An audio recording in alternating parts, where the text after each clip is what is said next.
मान लो कोई आपको बोलता है आपका तो ट्यूमर है, लंप है, कैंसर है, तो कीमोथेरेपी करा लो। लेकिन कीमोथेरेपी करा लें, what is the question again? Yes doctor साहब, मैं आप जो बोल रहे हैं मैं ये करा लूंगा, लेकिन क्या कोई एविडेंस है जिन लोगों ने कीमोथेरेपी कराया है इस स्थिति पे वो उनकी लाइफ ज्यादा अच्छी रही, या क्वालिटी ऑफ लाइफ या लाइफ स्पैन ज्यादा लंबी रही इन कंपैरिजन टू जिन्होंने कुछ नहीं कराया, चाहे पैसे के अभाव से नहीं कराया, चाहे उनका मन नहीं किया नहीं कराया, राइट? क्या कोई एविडेंस है? The answer is on the contrary, evidence है, लेकिन एविडेंस ये है कि जिन्होंने नहीं कराई, कुछ भी नहीं किया, दे आर मोर हेल्थियर, वो भी बीमार हैं लेकिन कम बीमार हैं, उनकी लाइफ जिन्होंने कराया उससे ज्यादा लंबी है, राइट? ये पेज नंबर 16 में आप देखेंगे तो ये एविडेंस दे दिए मैंने, दीज आर द थिंग्स, ये पेज नंबर 16 में आपको ये सारे एविडेंस मिल जाएंगे, राइट? और अगर कोई बोलता है नहीं ये तो कुछ हमने बोलते हैं चेरी पिक, मैंने कुछ एग्जांपल दिखा दिए, तो आप दिखा दो अपने एग्जांपल, आप जो बोल रहे हो उसको वेरी सपोर्ट करने के डॉक्यूमेंट दिखा दो। मैं आपको यही बोलना चाह रहा हूं, मेरा मैसेज ये है कि chemotherapy causes cancer, chemotherapy causes cancer, ये बुक में दिया है, लास्ट में पोस्टर है उसमें सारे एविडेंस दिए हैं, राइट? कितने एविडेंस दिए? 70 मैंने एविडेंसेस दिए हैं। Chemotherapy causes cancer, chemotherapy causes cancer. Chemotherapy क्या करता है कि जो ट्यूमर को टारगेट करते हैं उसको तो श्रिंक कर देता है, बट एट द कॉस्ट कि कैंसर को बाकी जगह फैला देता है।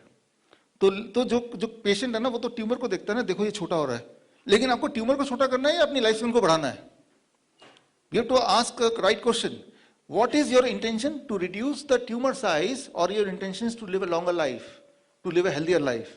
If you want to live a healthier life, this is not supporting you, right? Chemotherapy से नहीं होने वाला कुछ, उससे उल्टा जरूर हो जाएगा। रेडिएशन से नहीं होने वाला कुछ, सर्जरी से नहीं होने वाला कुछ। ये मैं नहीं कह रहा हूं, मैं तो कह ही रहा हूं, खैर एविडेंस ये कह रहा है। और अगर कोई बोल रहा है नहीं मैं गलत कर रहा हूं तो आप प्रूव करो फिर, या तो आप प्रूव करो या मेरे एविडेंस मानो, right? So again the most important question comes कि जब भी कभी भी कोई डॉक्टर आपसे बोले ऐसा कुछ कर लो, तो फॉर एग्जाम्पल कि आपको बुखार हो गया पैरासिटामोल खा लो, तो आप बोलेंगे डॉक्टर साहब मैं आपके कहने पे पैरासिटामोल खा तो रहा हूं, लेकिन क्या कोई एविडेंस है कि जिन लोगों ने इतने टेम्परेचर पे 104 डिग्री पे खा लिया वर्सेस जिन लोगों ने खाया नहीं, तो जिन लोगों ने खा लिया वो जल्दी ठीक हो गए, राइट? या कुछ रिलीफ मिला? अगेन मेडिकल लिटरेचर में इसका जवाब है, जवाब यही है कि जिन लोगों ने पैरासिटामोल लेते हैं, एंटीबायोटिक लेते हैं, they die, the death is more prevalent in comparison to those who do not take, number one. number two, उनके ठीक होने की जो नंबर ऑफ डेज है वो बढ़ जाते हैं जो लोग लेते हैं। ये सारे एविडेंस में है। तो अगर आप इसको एविडेंस बेस्ड साइंस मान रहे हो तो आप एविडेंस पे बात करो, या फिर आप अगर एक गिमिक मान रहे हो फिर तो कुछ भी चलेगा, राइट? तो at the end of the day the most important message यही है कि आप सिर्फ जो आपको बोला जा रहा है, और ये ताना बाना पूरा बिछाया जानबूझ के है, राइट? जिस चीज से ठीक होता है द DIP डाइट, वो DIP डाइट का मतलब सिर्फ कुछ नहीं है, वो तो नाम रख दिया है, एक्चुअली ये फ्रूट्स एंड वेजिटेबल्स है, राइट? 12 बजे तक स्ट्रिक्टली फ्रूट्स खाना है और लंच और डिनर से पहले स्ट्रिक्टली सलाद खाना है करीब 400-500 ग्राम, और प्रोटीन्स, एनिमल प्रोटीन छोड़ देना है। That is what is DIP diet. धूप में बैठना है 15-20 minute, that is what is DIP diet. यही तो है ना, राइट? और आपको मैं बता दूं हमारे यहाँ भी एक सौरभ गांगुली है, मानस समर्थ, आप एक बार आ जाओ यहाँ पे। मानस समर्थ अपने रिपोर्ट भी लाए यहाँ पे। मानस समर्थ वही वाले केस हैं, सौरभ गांगुली वाले केस हैं, एग्जैक्टली वही केस। लेकिन मानस समर्थ ने क्या किया, इन्होंने इंटरनेट पे सर्च किया और इन्होंने खुद अपना एविडेंस ढूंढा कि क्या कोई एविडेंस है कि ये जो एंजियोप्लास्टी बना रहे हैं, वो कौन सा हॉस्पिटल था गाजियाबाद वाला, यशोदा हॉस्पिटल। ये रिपोर्ट है, पूरी फाइल है ये। तो वो जो हॉस्पिटल था, वो जो डॉक्टर था, वो सारी कहानी उन्होंने देखी, he started finding the evidence, तो एविडेंस वही मिले कॉन्ट्ररी। देन यूट्यूब में सर्च करके आपको फिर DIP डाइट मिला, ये जानते भी नहीं थे मुझे, राइट? और he started DIP diet and angina, वो pain, it went away, right? अब वो कब की, कितने समय पहले की बात है? ये है सर मई 2019 की, वैसे मैंने शुरू किया था जनवरी 2020 में, राइट? तो ऑलरेडी हो चुके हैं, राइट? तो this is how it is, right? अच्छा, अगर आप मुझसे पूछते हैं कि DIP डाइट से ही ठीक हुए अदरवाइज ठीक नहीं होते, क्या कोई एविडेंस है, ऐसे भी पूछ सकते हैं मुझसे।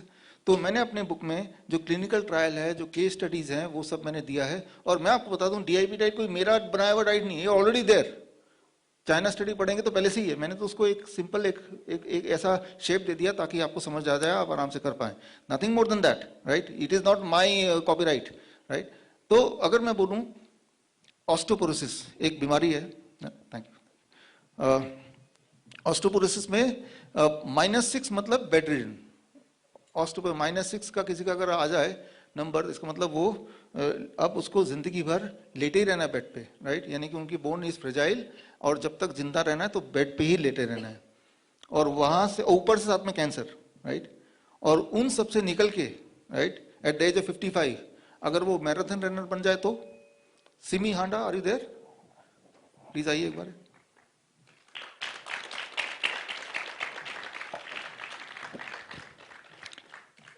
आपका मैंने प्रोफाइल पढ़ा तो मुझे पता चला, और मैं आपको बता दूं, इनको मैंने नहीं ठीक किया है, राइट। इनको मैंने नहीं क्योर किया है, इन्होंने खुद ही डिसाइड किया कि इस तरह के डाइट पे रहें, और सर्च किया तो इनको स्ट्रक्चर डीआईपी डाइट मिला तो उसको फॉलो किया। तो actually it is the raw fruits and vegetable, right. तो और वो ठीक होती चली गई, होती चली गई, होती चली गई, और होती आज आपके सामने है। आप कितने किलोमीटर दौड़ते हैं? 42 किलोमीटर। जिनको ऑलरेडी बोल दिया गया था कि भाई आप तो बेड पे रहने की आदत डाल लो, इजंट दैट? आपका जो वीडियो है वो मैंने पूरा सुना, राइट। तो इंटरेस्टिंग बात यह है कि she is her own doctor, और अब मुझे बताते हुए गर्व हो रहा है कि हमारे वाइज एक्सपर्ट भी हैं, और इस डाइट को से कई सारे पेशेंट ठीक किए, और जिन पेशेंट को ठीक किए आपने, वो वाले पेशेंट के भी मैंने केस स्टडी बुक में ही डाला हुआ है। तो इनके नाम से ही डाला हुआ है कि इन्होंने ठीक किए हैं। तो ठीक करना is not the monopoly of A doctor, right. ठीक कोई भी कर सकता है, एक अच्छा इंसान होना चाहिए, राइट। डॉक्टर होना जरूरी नहीं है, right. Thank you, thank you. So अब सेरिब्रल एट्रोफी, राइट। इसका तो मुंह से शब्द ही इतना मुश्किल से निकलता है, इतना मुश्किल बीमारी है, राइट। तो इसका मतलब ये होता है कि ब्रेन डीजेनरेट हो रहा है, ब्रेन के सेल्स मरते जा रहे, मरते जा रहे, मरते जा रहे। इसका कोई इलाज नहीं है। एक्चुअली इलाज तो किसी भी चीज का नहीं है, राइट। डायबिटीज का इलाज नहीं है अगर कन्वेंशनली देखो तो इसमें इंसान बस वेट करता है कि अब धीरे धीरे धीरे धीरे the patient is going to die. वो बेड रिटर्न हो जाएगा, और करते करते करते करते कोमा में आ जाएगा, and then one day the patient will die. That's the expected है। तो हमारे पास नाथूराम जी है सर यहाँ पे, प्लीज आइए। तो इनका केस भी आप इस बुक में ही पढ़ेंगे, जो भी मैं एग्जांपल दे रहा हूँ, और इनका केस भी ऐसे ही था। और उसके बाद मैंने केस स्टडी पढ़ा, राइट। फिर नाथूराम जी डीआईपी डाइट पे रहे, और अब बेड रिडन रहने के बाद 1 साल कोमा में जाने से जस्ट पहले, ऑल दिस जब स्टार्टेड कोमा में जाने से पहले, राइट। और आज सिर्फ आपसे मिलने के लिए, राइट, आए हैं।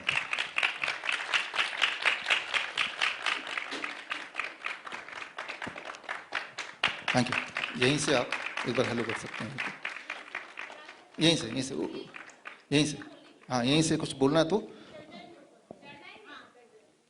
ग्रेट। तो अगर आप जर्नी देखेंगे, जहां तो बेड रिडन तो थे ही 1 साल, राइट, और कोमा में भी जाने ही वाले थे, वहां से अब अपने बेटे के साथ ऑफिस भी जाते हैं अब, राइट। तो इट इज अमेजिंग।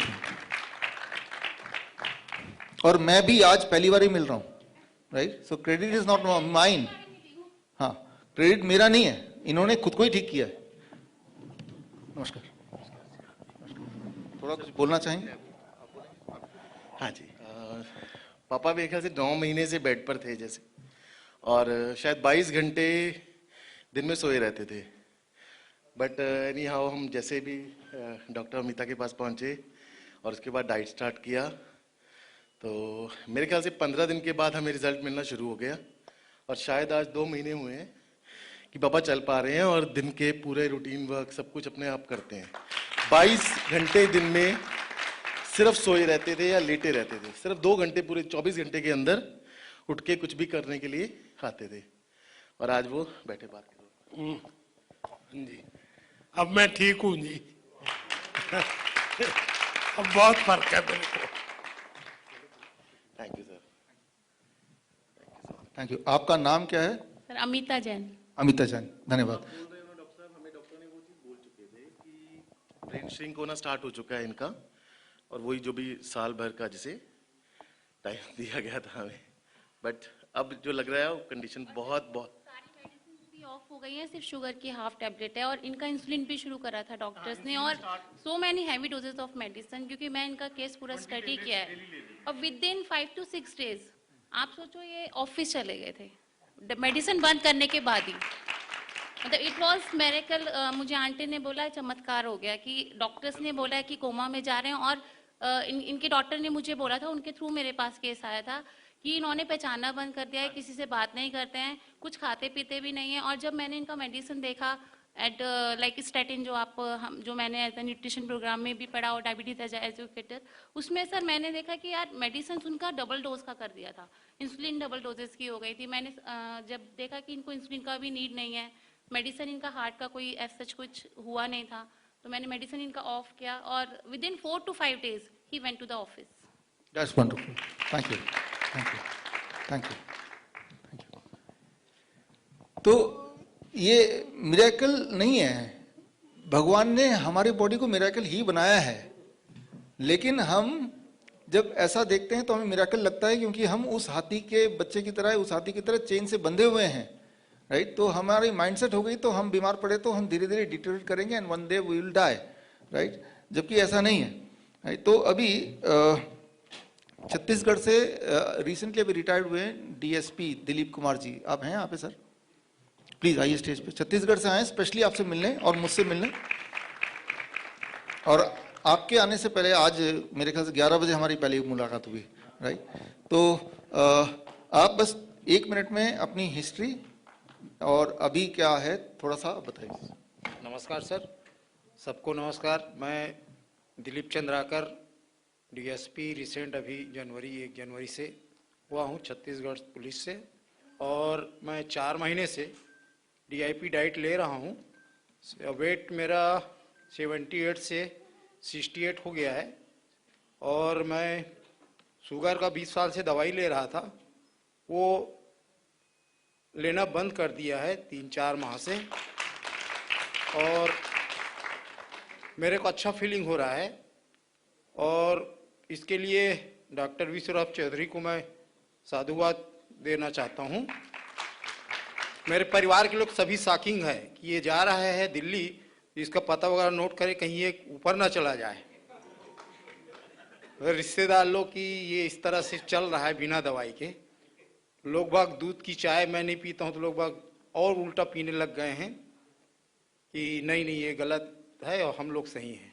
मैं काफ़ी लोगों को, कुछ लोगों को, दोस्तों को सलाह दिया हूँ, वो लोग कुछ फॉलो कर रहे हैं, और मेरे परिवार के लोग भी बाद में यहाँ से जाऊँगा और बहुत सारी चीज़ लेके जाऊँगा तो निश्चित कन्विंस हो जाएंगे, मेरी उम्मीद है। और डॉक्टर साहब के विशेष रूप से मैं ये कहना चाहूँगा, हालांकि मेरे पास समय कम है, 1 मिनट का समय हो गया सर, मैं ये कहना चाहूँगा कि इन्होंने जो प्राणी का जो मांस है, दूध है, इसको सेवन करने से जो जिस तरह से, और फल और सब्जी खाने से जिस तरह से नाइट्रिक ऑक्साइड बन के जो शरीर को प्रभावित करता है, कॉन्स्टिपेशन को प्रभावित करता है, डायबिटीज को ठीक करता है, वाकई में एक अचूक खाद्य पदार्थ है। और ये एक प्रकार से मेटाबॉलिक क्रिया से जो होता है, चूंकि मैं बीएससी बायो का स्टूडेंट रहा हूँ तो बहुत बारीकी से समझा हूँ, श्वसन तंत्र से लेकर डाइजेशन से किस तरह से हार्मोन का सिस्टम शुरू होता है, किस तरह से वाइब्रेशन मोड में खाना का जाता है। और न्यूट्रन सबसे बड़ी बात है, न्यूटन के 3rd लॉ को जिस तरह से त्रिकोण सिस्टम से इन्होंने समझाया, मैं बहुत प्रभावित हुआ कि मेडिसिन और साइंस, मेडिकल साइंस और ऑब्जर्वेशन थ्योरी और ट्रीटमेंट थ्योरी, ये तीनों को बहुत बारीकी से मैंने इनके कम से कम 50-100 वीडियो को देखा, और इस तरह से मैं यहाँ आया हूँ। मैं दर्शन पाके धन्यवाद। Thank you.